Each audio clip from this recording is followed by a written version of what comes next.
So we may only be 19 days into 2009, but already Kate Winslet has had a phenomenal year. She's got 2 Golden Globes already, BAFTA nominations coming out of her ears, and her latest film, Revolutionary Road, is going down a storm with the critics, as it should. It's bound to get even better, and it's lovely to see you this morning. Thank you, lovely to see you too. I like this new studio. It's good. Yes, fabulous. Positive feedback is what we like to hear. Nice, bright little makeover. That's what we like. Of course, the view's not changed, but, you know, that's important. Well, the weather changes outside, doesn't it? No. Well, you know, it's important that everybody knows what they're going to get.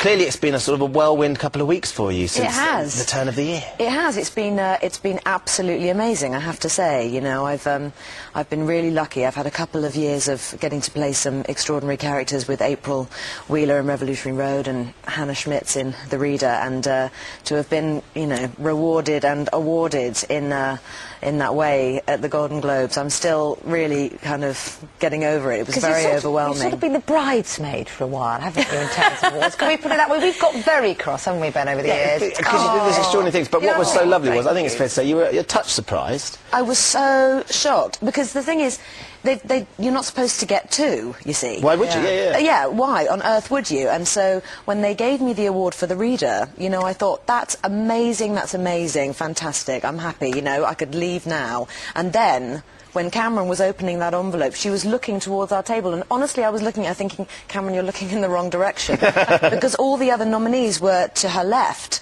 and I just couldn't believe it. I thought, oh no, Cameron, that's an error.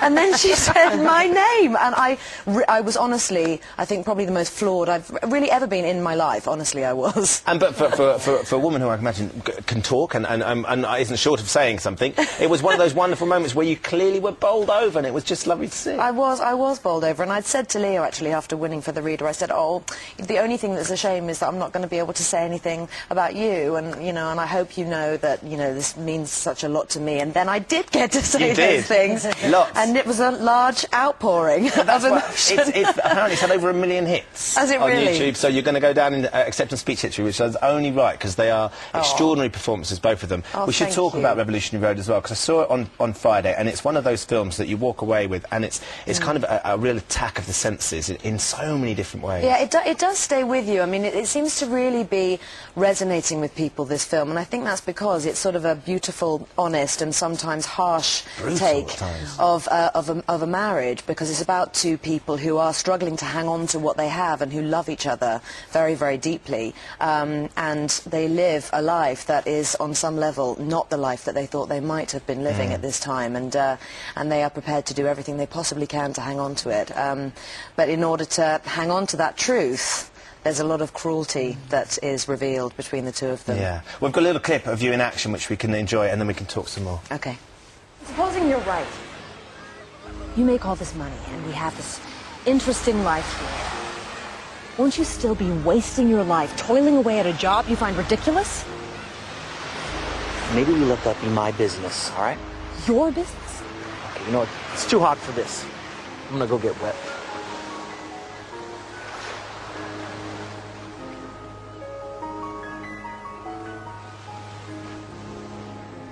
There's a wonderful chemistry, as ever, between you and your leading man, your husband, Leonardo DiCaprio. My husband. Yeah. He feels more like my husband than my real husband at the moment, I have to say. I've been talking about him so much. But, you know, we got very, very lucky that we both responded to this material in the way that we did, and you know, we'd wanted to work together again since Titanic, but we'd never really found Had things come along? Had people said, let's do Titanic 2, or...? Yeah, things had come along, or Leo had sent something to me and said, oh, you know, I like this, what do you think? And the same for me, and we just had never quite found that one thing that we both settled on, and we were very, very lucky. And you very much championed this as well, didn't you? Because you found it, because your real husband, who directed the film, you very much sort of took the screenplay to him and said, hey, what do you think about this? Yeah, I mean, it was one of those situations that, you know, I had to kind of handle it carefully, because I was so excited by the possibility of Leo and Sam, and I just had to kind of, it was like a pressure cooker, you know, I had to keep the lid on everything and just hope for the best, and it was sort of a dream that I didn't really dare to dream. Are you like many wives who want to implant an idea into their husband's mind, so they have to make it seem like it was their idea?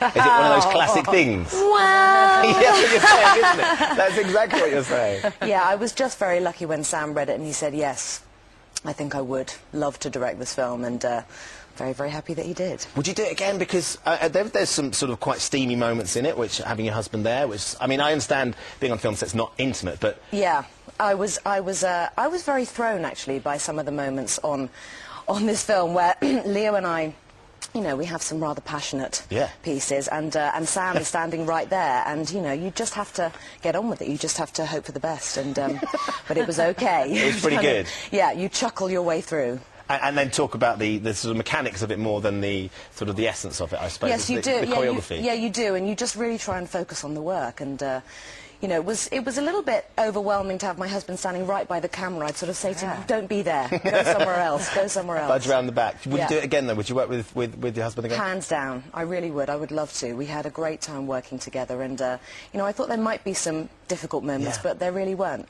We got through it. We got through it. Well, look, it's absolutely extraordinary film that you can thoroughly recommend in many ways, and we are delighted that you got the Golden Globes. Thank you. No doubt that you'll clean up at the BAFTAs, and fingers crossed for the Oscars as well. We'd love you to take that. Thank you very, very much. And you get a chance to do your speeches again, which is great as well. Yeah, you never know. You never know. It's great to see you, Kate. Thank you so much for coming. Thank you very much. Thanks.